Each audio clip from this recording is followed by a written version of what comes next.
नमस्कार दोस्तों, एचवीएस स्टडीज़ में आप सभी का बहुत बहुत स्वागत है। इस वीडियो के माध्यम से हम लोग चर्चा करने वाले हैं यूनाइटेड नेशन जनरल असेंबली के अंदर रशिया के खिलाफ हुई वोटिंग के बारे में। दोस्तों, यहाँ पर हुआ यह है कि जब रशिया के द्वारा यूक्रेन के 4 इंपॉर्टेंट रीजन्स पर अपना एनेक्सेशन कर लिया गया है, तब से सारी की सारी जो वेस्टर्न कंट्रीज़ और यूएसए हैं, ये सभी रशिया के पीछे पड़ी हुई हैं और इनका कहना यह है कि रशिया के द्वारा ये जो रेफरेंडम करवाए गए थे इन 4 रीजन्स के अंदर, ये इलीगल हैं, ये पूरी तरह से गलत हैं, फेक हैं और यहाँ पर रशिया को ये रेफरेंडम वापस लेने होंगे और अपना जो एनेक्सेशन है वो भी वापस लेना होगा। अब इसीलिए यूनाइटेड नेशन जनरल असेंबली के अंदर एक रेजोल्यूशन रखा गया था, जिसके अंतर्गत रशिया के इस एक्शन को कंडेम करना था और सारी की सारी कंट्रीज़ के द्वारा यहाँ पर वोटिंग करी जानी थी। तो दोस्तों, यहाँ पर हुआ यह है कि इंडिया के द्वारा, जैसा कि हम देखते आ रहे हैं कि इंडिया एक मॉडरेट पॉलिसी फॉलो कर रहा है और उसने रशिया के खिलाफ वोटिंग नहीं करी है। और एक बार फिर से हमें यही देखने को मिला है कि इंडिया ने रशिया के खिलाफ वोट करने से एब्सटेन कर दिया है।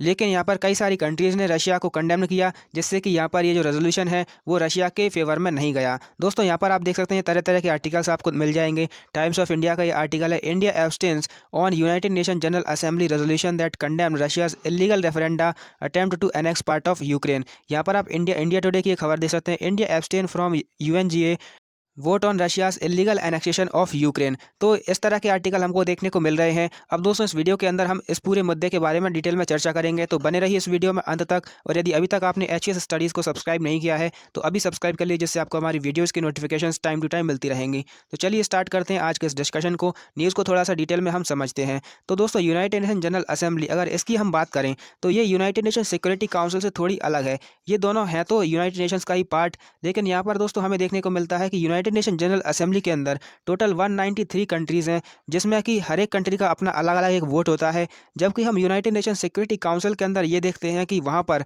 15 कंट्रीज़ होती हैं उसकी मेंबर, और यहाँ पर 5 कंट्रीज़ परमानेंट मेंबर्स होती हैं और 10 कंट्रीज़ होती हैं नॉन परमानेंट मेंबर। जहाँ पर जो परमानेंट मेंबर्स होती हैं उनके पास में रहती है वीटो पावर, जिसके थ्रू वो किसी भी रेजोल्यूशन को ओवरटर्न कर सकती हैं।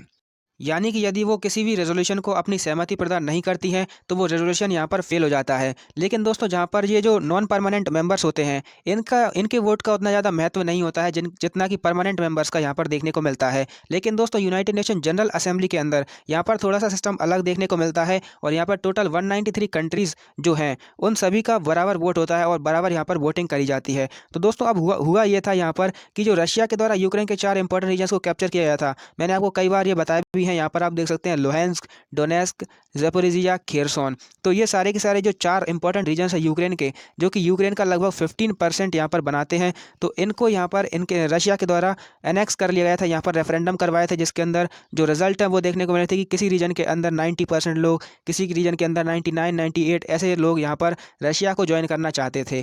तो यहाँ पर वेस्टर्न कंट्रीज़ के द्वारा इन रेफरेंडम को इलीगल बताए गए हैं और ये बताया गया है कि रशिया को ये रेफरेंडम वापस लेना होगा और इन रीजन्स पर उन्होंने जो एनेक्सेशन किया है वो भी यहाँ पर उनको वापस लेना होगा। वहीं पर जो क्रीमिया है, इसकी कहानी भी मैंने आपको कई बार बताई है कि यहाँ पर 2014 में जब रशिया ने इस पर अटैक किया था तो इसको भी अपने कब्जे में ले लिया था। तो ये सारे रीजन्स अभी रशिया के कब्जे में हमको देखने को मिलते हैं। लेकिन यहाँ पर यूनाइटेड नेशन जनरल असेंबली के अंदर रशिया के इस इलीगल रेफरेंडम और यूक्रेन के जो पार्ट हैं उनको एनेक्स करने के लिए प्रयास में यहाँ पर एक रेजोल्यूशन लिया गया था, जिस पर यहाँ पर वोटिंग हुई है। अब वोटिंग किस तरह से हुई है उसको देख लेते हैं। तो यहाँ पर हमें देखने को मिला कि 143 कंट्रीज़ के द्वारा रशिया के अगेंस्ट वोट किया गया है, मतलब कि यहाँ पर ये जो रेजोल्यूशन लिया गया है उसके फेवर में वोट किया गया है। वहीं पर 5 कंट्रीज़ के द्वारा यहाँ पर रशिया का सपोर्ट किया गया, जिसके अंदर हमें देखने को मिलते हैं Russia, Belarus, north Korea, Syria और निकरागुआ।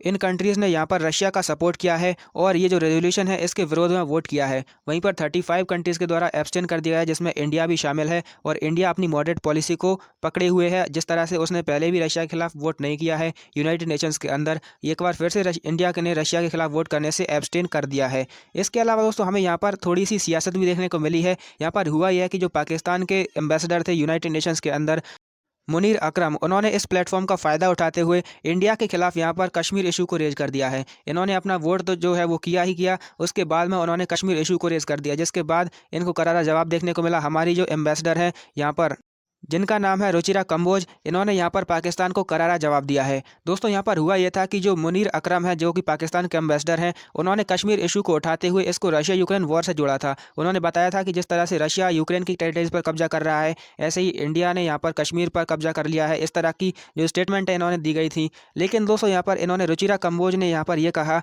कि हम बिल्कुल भी पाकिस्तान की इस अटैम्प्ट से बिल्कुल भी सरप्राइज़ नहीं है और पाकिस्तान ऐसी झूठे जो आरोप है वो लगाता ही रहता है और इसको कंडेम करने की आवश्यकता है, ऐसा इनके द्वारा कहा गया है। तो थोड़ी सी सियासत यहाँ पर हमको देखने को मिली है यहाँ पर वोटिंग के थ्रू।